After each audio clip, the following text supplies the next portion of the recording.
Hello guys, आज आपण मटरी बनवायची आहे. त्यासाठी मैदा घ्यायचा आहे, त्यामध्ये थोडंसं तीळ घालायचं आहे, त्यामध्ये आपण कस्तुरी मेथी थोडीशी घालायची आहे, थोडा ओवा घालायचा आहे, थोडं जिरं घालायचं आहे आणि चवीनुसार नमक घालायचं आहे.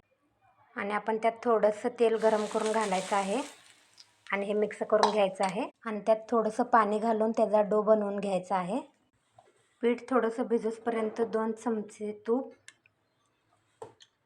2 चमचे तुपात 2 चमचे मैदा घालून हे मिक्स करून घ्यायचं आहे. असं तूप आणि मैदा आपण मिक्स करून घेतलेला आहे. आता हे पीठ आपण 10 मिनिटं भिजत ठेवायचं आहे. हे असे सर्व पिठाचे गोळे करून घ्यायचे आहेत आणि तेल गरम व्हायला ठेवायचं आहे आणि असे 3 लेयर लाटून घ्यायचे आहेत. तुपाचा आणि मैद्याचं घोळ त्याला लावून घ्यायचा आहे. असं एकावर एक 3 लेयर करायचे आहेत. ह्याच्यावर थोडा सुका मैदा घालून घ्यायचा आहे. हे असं आपण फोल्ड करून घ्यायचं आहे चारी साईडनं. हे चारी बाजूने असं फोल्ड करून घ्यायचं आहे.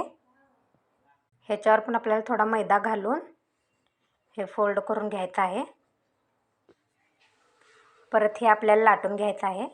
हे असं लाटून घ्यायचं आहे आणि आता आपण चौकोन पीसमध्ये ह्याला कट करायचं आहे. मैद्याचं हे लावायचं आहे मिश्रण. थोडंसं पीठ घालून घ्यायचं आहे, करून घ्यायचं आहे. हे थोडंसं आपल्याला लाटून घ्यायचं आहे हलपारी. आता हे आपल्याला छोट्या पीसमध्ये चाकूने कट करून घ्यायचे आहे. आता हे तळायला घालायचं आहे तेलात.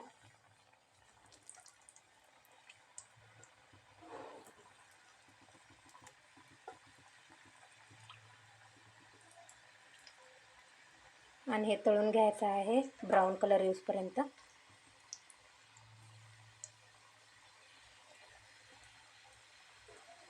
हे आपली गरमागरम मटरी तयार आहे, खुसखुशीत.